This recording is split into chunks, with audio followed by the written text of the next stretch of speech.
Dímelo, mi gente. What is up? And welcome back to another live interview here on Gonzalez Media TV on Millions. And today we have another elite athlete joining us for a live interview. We got Cassius Chaney joining us tonight here for an awesome interview. What's going on, Cassius? How's your night going, Papa? My night going good, man. Just chilling, healing up, resting up. After obviously a tough outing this past weekend with Junior Wright, but it's part of the game. I feel like I've learned from it, and I'm just looking forward to the next one. So, Well, I'm excited to talk to you tonight, Cassius. Guys, as always, make sure you follow me on all my socials at Jose G Official on Instagram, on TikTok, and on Facebook. Follow Gonzalez Media TV on YouTube. Smash that notification bell so you never miss whenever we drop brand new content. And Cassius, for all the viewers that are watching right now, where can the people follow you so they can keep a track on your career? you can follow me on Cassius Chaney, COG, Cassius COG Chaney on Instagram, Cassius Chaney on Facebook, and Cassius Chaney on X, and anything that says Cassius Chaney is probably me. All right, there we go. There we go. So Cash, we were talking right before we started going live, man, and I confirmed that. So you played basketball at Yep. the University of New Haven, and you transitioned into boxing. How Yep. did that come about? You went from one sport to a combat sport. So, what was that transition like for you, bro? It was different, because I always felt like I probably was gonna get into boxing at some point. I love all the fighting. I love fighting growing up. That's something I was always doing and playing basketball. But I think basketball it just kept me calm. Like it was something that I did. It was like the only sport I did in high school. Everybody tried to get me to play football and other things, but I was just solely basketball. That was it. And once I finished school, I think my senior year, I would joke around like, I could be a good boxer, like. And one of my coaches told me like, you're gonna have to get in different type of shape to box. So Mm. once I finished school, I received the offer to play basketball in South Africa. And at that time, my grandmother was, still alive, and she was like the one I always used to go hang out with in Connecticut and stay with. So I was like, I don't know if I want to, you know, I don't know if I want to go that far away. And I walked into the boxing gym, and that was it. It was like, yeah, I'm supposed to box. I know I can be really good at it. You know what I mean? And it worked out. It just turned out and worked out that way. So That's pretty cool, man. That's that you were able to make the transition and you stuck with it. Some people, we've seen people like Michael Jordan that try to transition to another sport and aren't necessarily successful at it, but you were. So mm, that's awesome, man. That's awesome. thank you, thank you. Oh man. So talk to me about growing up. You growing up in Maryland. Were there any like big role models out there that helped you kind of gear your way into boxing or get that itch to fight? Mm, you know, Me being named after Ali is probably like the biggest. It's probably the biggest thing. But when I moved to Connecticut, so I moved here to Connecticut in high school, and then I did my high school in college here, moving with my grandmother. But I think the main thing was just like it just felt like I was supposed to do it. Like I met a few fighters like growing up. I met Joe Frazier as a kid. I saw Roy Jones Jr. as a kid. I was a big Allen Iverson fan, and Roy Jones Jr. and Allen Iverson used to have this game where they played like a celebrity game. So I was around fighters, but I never really got a chance to like really sit and meet a kid my age that was boxing. Otherwise, I probably would have said, you know what, I'm a box. I'm not gonna play basketball, and it worked out because I don't think I was mature enough to box at that time. I would have put some moves on my brothers if I started boxing early. I would have put some moves on them. So I'm happy I learned it when I was more mature and I got into it and understood my strength rather than me doing it younger and getting upset. And next thing you know, I'm punching on my brothers or something, you know. So Because I that's what you want to do when you learn how to fight, right? You want to beat up your brothers. that's the first thing you want to do. You want to fight people. Yeah. You want to try your moves on people in the neighborhood Yeah, I that you can't try met. that now. My brother will You know, kick my ass. see, He's nearly a black belt in Brazilian jiu-jitsu. He'll definitely kick my yeah, ass. see. So he got the upper hand, but for me, in my neighborhood, it was old. I was a big kid, but I was younger, so I would have been trying that stuff on the older guys. I would have been, I would have been flexing a little bit. So I'm happy that I didn't take to it, or my parents didn't say, "Yo, I'm bringing you to the gym," because it would have been over. It would have been over for me. So yeah, I'm happy I learned it when I did. So, I mean, coming from basketball, obviously you got the height, right? Which makes your thought was right. Without to make you an excellent boxer. Some of the greatest heavyweights in history are over 6'4". Lennox Lewis, God his rest his soul, George Foreman. Some of the biggest guys have a lot of height, man. So for you, what was the biggest adjustment being able, coming from the basketball court into the boxing ring? Uh, The adjustment I think for me would be my stance, because basketball I'm righty, so you're almost playing basketball like a southpaw with your right hand in the front and your feet, getting your foot placed, your right foot in front. So switching to orthodox, all of a sudden I was kind of like placed as a righty for boxing orthodox, but I played basketball in a weird way as a southpaw in a southpaw stance. So I would say like that was a little awkward. And like I often tell people, like I feel better boxing from the southpaw stance, but because I never learned it early, I don't feel comfortable defensively catching a punch from that stance. So I would say like the stance was the hardest part, but athletically I felt good. Like I knew I could win fights just off of just movement and outscoring you, outpointing you. So, what have been your biggest challenges up to date as a fighter, right? Not only from the transition standpoint, but just from learning the business, being in the sport, taking hits. What have been some of those challenges and how did you overcome those?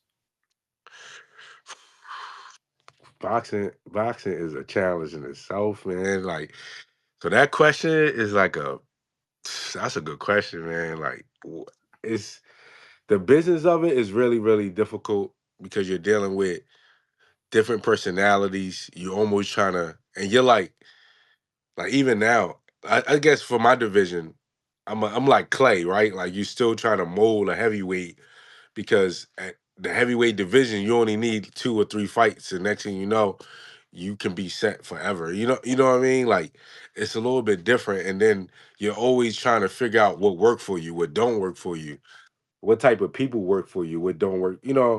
Um, and it can get frustrating because like I went to school, so you get some people that say like that take on me being a smart fighter or me being somebody that got my education, and then you might get some coaches that think I'm too smart, and I'm like, too smart? How am I too smart? I don't. Why? Because I might say, oh, that don't make sense to me. That why can I do it that way? Why do I got to do it that way when I could do it this way, and is less pain. You know what I'm saying? Like, Of you know what I course. mean? I don't gotta get hit doing it that way versus, you know, I don't know. So I think little stuff like that is challenging because you might get, like I said, you might get coaches that take that on and say, hey, tell me what you think, and then I'll tell you what I think, and then we gotta come to a did I exit out? No, you're good. You're Okay. good. You're back. You're back. My bad. Somebody called me. And then you get some coaches that feel like you might be just like too smart, and I'm like, I don't understand that part. So it's little stuff like that. I feel like is very challenging, outside the business part. But if you just stay your course and just believe and stay prayed up, I think I'll be good. Fighters put it all on the line every time they step in the cage. But what happens if you get injured and can't fight? Here are 5 reasons every MMA fighter needs income protection. Let's go. Reason number one, injuries happen a lot. You train hard, but one bad kick, takedown, or submission, and you're sidelined for months. No fights mean no paycheck. Income protection keeps the money coming in while you heal. Reason number two, fight purses are inconsistent. One fight, you're up. Next fight, you're out. There's no salary in MMA. Income protection ensures you always have money to cover your bills, even between fights. Reason number three, medical bills stack up. Fight injuries aren't cheap, even with promotions covering some costs. Things like rehab, therapy, and daily expenses add up. Income protection helps you stay afloat. Reason number four, you're your own business. No sick days, no workers' comp. If you can't fight, no one's cutting you a check. Protect your career like a business, because that's exactly what it is. Reason number five, peace of mind equals better performance. When money stresses off your mind, you can focus fully on training, recovery, and winning fights. Less worry, more W's. Fighters, don't wait until it's too late. Fill out a financial needs assessment today to see what coverage works best for you. Follow for more financial game plans to protect your future. So, a lot of people, a lot of fighters that I've talked to recently, they like to thank God for their participation in the ring and being able to be a big, support for them. Do you find faith or spirituality of being a strong foundation for you as a fighter before you step into the ring or Absolutely. as you train? Absolutely. No doubt about it. No doubt about it. I mean, for somebody, I've been boxing a long time, but when I think about other people that's been boxing a long time, it's like, damn, they've been boxing 20 something years or since they were 7, 8. And for me, I'm like, for them to go through what they had to go through or what I've gone through, and I know they probably gone through it too, and they still in it, it's like, man, they gotta believe in some type of higher power, you know. And it's Yeah, for one sure. the ones that do, I know that is like it's part of them, you know. So I always think of it like it could be worse. You know, I could be going through some of the stuff that they went through. It's Um, all about perspective. yeah, like when I was in Miami and I'm around Ortiz and Rigondeaux and Gamboa and seeing how like Sullivan Barrera and those guys had to like flee Cuba and on a Mhm. boat, and then they might end up in Texas to like Miami. I'm like, man, that's crazy to me, you know. But they had to believe in something to get them through all that, you know. So like I always think like it could be worse, and fighters, every fighter go through their own thing, but yeah, faith is a big part for me. So, as you develop in your career, have you started to develop some hardcore Cassius Chaney fans yet? Yeah, I got some. Yeah, I got some. I Yeah, got some. yeah, I you got. got I little got. groupies. Yeah, I got like a little crew that that really support. But I think it's some of it is just like I've been building my support. I think from since I was like 14 playing basketball. You know, I've always kind of like just stayed active in the community, helping kids. Even in college, I come back and play basketball with all the up and coming kids and things like that. I never tried to like down anybody. I always wanted to play against the kids because I knew that I was one of the few that played college basketball. So just to see another kid go to college and play ball, it was cool to me. It's even now I see kids that isn't are in college playing now. I'm like, dang, I used to play against them when they were in high school or middle school, and now they playing in college. It's like it's fun to see. You know, it's something special to see. So anytime I can help or give it back, I always try to do it. So I know that I have people that really support. You know. So when you made your transition from basketball to boxing, what was that conversation like with your family when you told them, I'm not playing basketball anymore. I'm gonna beat people up now." Nah, it wasn't good. It wasn't good. It was like what? It was like, huh? Like I can say this now because I don't mind saying it, but only person that saw me fight as an amateur was my brother. I fought 27 fights as an amateur. My brother came to a tournament in Vegas, But other than that, it wasn't like, oh, let me go see him fight. Let me go check him out. That type of thing. It was more like, and I was winning. Like I was winning, gaining experience. I might lose here, and then I'll win again. Like it's like now. I look at it like right now, I'm still learning on the job, and I'm slowly but surely starting to figure out like what things work, what things don't work. For me. So That's interesting, right? Because you would expect your family to be supportive, but at that point, they were like questioning what you were doing. But you follow what you love, man, and it yeah, seems like you're in a good place. yeah. I mean, it was like I'm gonna go do it. But basketball was easy. It's easy. Mhm. Basketball is easy for people like to get behind. Right? You get an offer to go somewhere for basketball. Now, people start thinking, I can travel there. I can see him. He's playing basketball. It's safe. You know what I mean? But it was like, I know this is probably more my passion. I can feel Mhm. it. And I just never, I'm happy that my parents, I don't know if somebody told them in life, like, yo, don't put them in that boxing. But I just feel like it was meant for me to start boxing. It was meant for me to be a fighter. So if you weren't a fighter, you think you would have continued being a basketball player and gone pro? If I wasn't a fighter, Yeah. Or you think you would have done something else? I probably, because I still like playing basketball here and there, Yeah. but fighting is different. It's like, it's way, like, it's way more, I don't know, it's way more special.